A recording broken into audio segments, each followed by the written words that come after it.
Los participantes en esta entrevista con doctor José Gimeno Sacristán, que nos ha hecho favor de venir de lejos para participar en el Simposium de Educación en su edición 17, con diversas actividades, entre otras esta entrevista. En la plática con los colegas escogimos hacer más una conversación que una entrevista. Entonces, usted siéntase libre de no contestar, de hacer preguntas, de interpelar o de extenderse como nos podríamos extender en una conversación. O sea, que puedo hacer yo preguntas entre también. colegas. También. Otra cosa es que obtengamos respuestas. Pero por lo pronto la idea es conversar más que entrevistar, puesto que las personas que estarán interesadas en ver esta entrevista, desde luego quisieran muchos más conceptos y ideas de Gimeno que una entrevista rígida a propósito de ideas o de preguntas que a alguien se le ha ocurrido. Entonces será un poco semi-estructurada la entrevista, para usar el término técnico. Muy bien. ¿Le parece? De acuerdo. De acuerdo. Capaz que podemos empezar con algún dato personal que usted quisiera compartir con la audiencia o con la teleaudiencia, donde está ahora haciendo su trabajo universitario, quiénes son sus colegas, sus proyectos. 2 o 3 notitas que a la teleaudiencia le digan quién es Gimeno. No sé, porque mi vida ahora es muy normal. Yo me dedico ahora no doy clase, porque estoy en una especie de limbo prejubilado, con lo cual me da una gran oportunidad de dedicarme a lo que quiero, escribiendo, leyendo y viajando. Excelente. Y temas que me están preocupando pues son muchos, pero fundamentalmente las circunstancias por las que pasa la política educativa española en este momento en relación con otras tendencias del universo europeo. Ajá. El acuerdo de Bolonia, por ejemplo, será una preocupación. Bueno, eso más que una preocupación es una ocupación. Ajá. Porque estamos sometidos a unos procesos de transformación que tienen que ver con Bolonia, pero que no son desatados específicamente por Bolonia, sino por lo que las universidades y los estados han interpretado de lo que debía ser o ellos querían que fuese Bolonia. Ajá.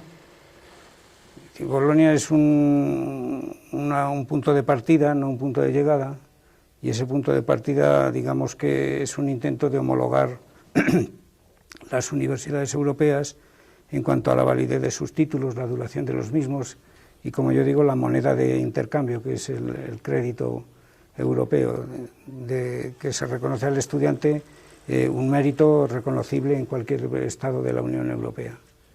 Pero después, a partir de ese punto de partida de homologación de ciclos, de unidad de medida, cada estado ha tomado sus decisiones, entonces tampoco es una perspectiva única la que hay varios modelos. España no sigue el mayoritario, curiosamente, y después hay un debate de tipo metodológico, técnico, de querer aprovechar el movimiento de Bolonia para realizar una renovación de la enseñanza universitaria. Pero esto es otro tema que conviene debatir más despacio, porque los cambios estructurales son fáciles de acometer, con la dificultad que tienen, pero los cambios de cultura interna son muy complicados de implementar en un poco tiempo, y mucho menos teniendo las ideas poco claras, ¿no?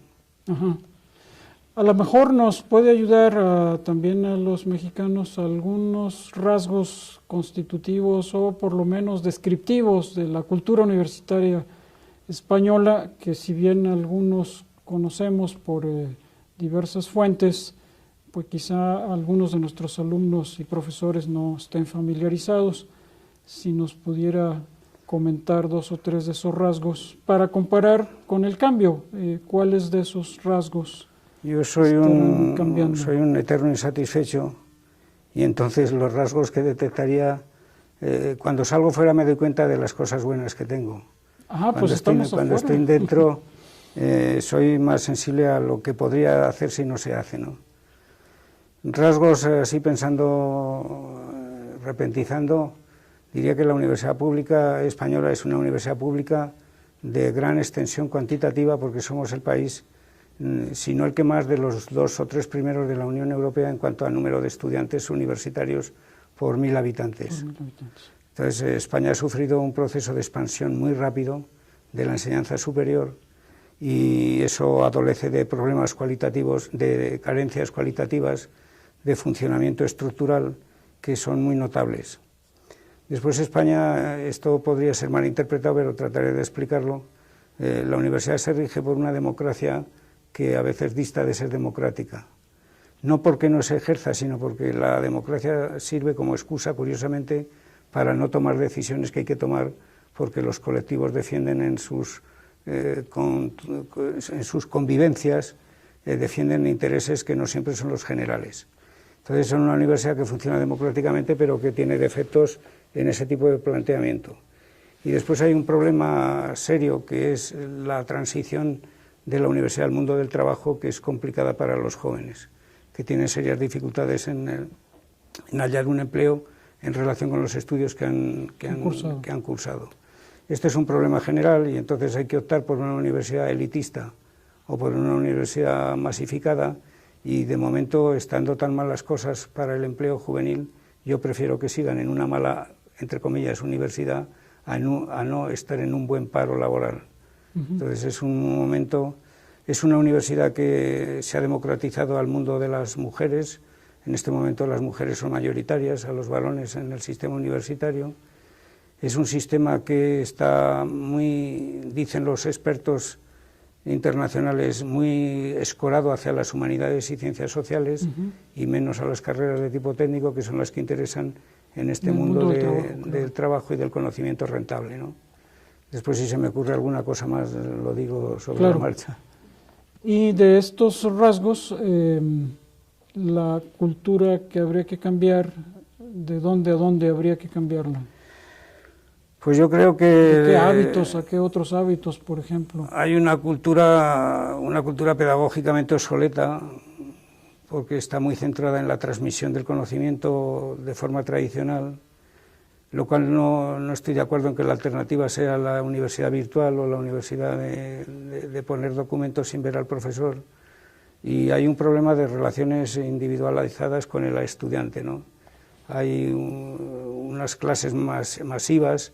Un profesor puede tener varios cientos de estudiantes a su cargo, y pedirle que haga tutorías de seguimiento o tratamientos individualizados, pues es una utopía.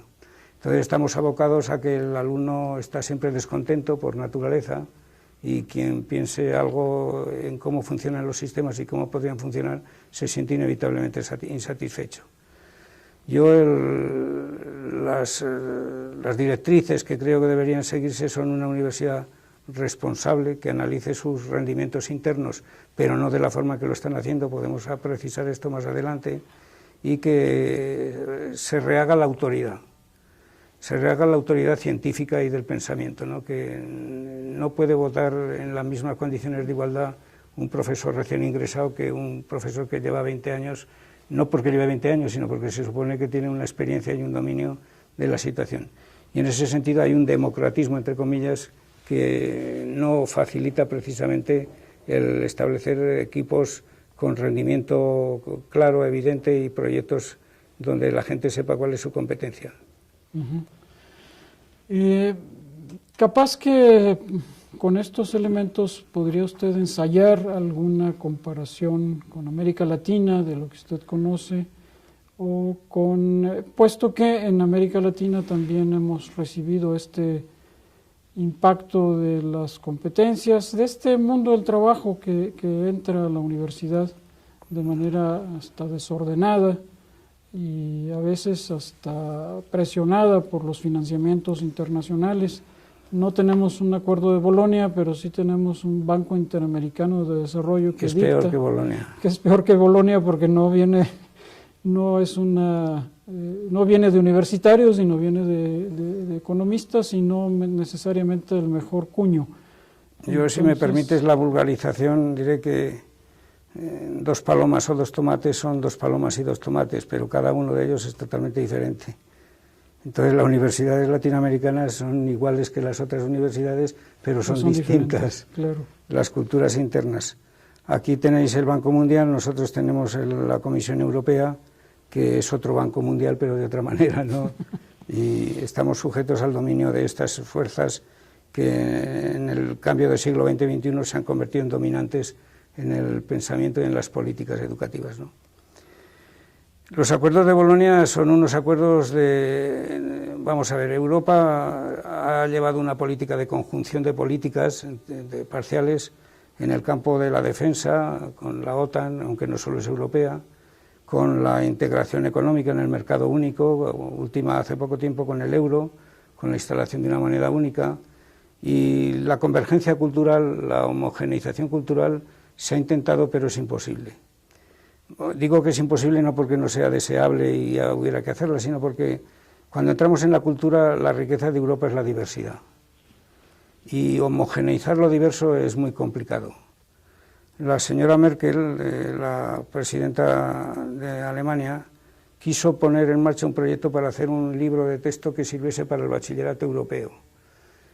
Pronto se arrepintió de tal petición porque no se aceptó y no se acepta. Supongo que España no puede aceptar que Francia sea su enemigo o su amigo, según la vea uno u otro, que Inglaterra sea la amiga de Portugal y la enemiga de España y Francia, o viceversa, ¿no?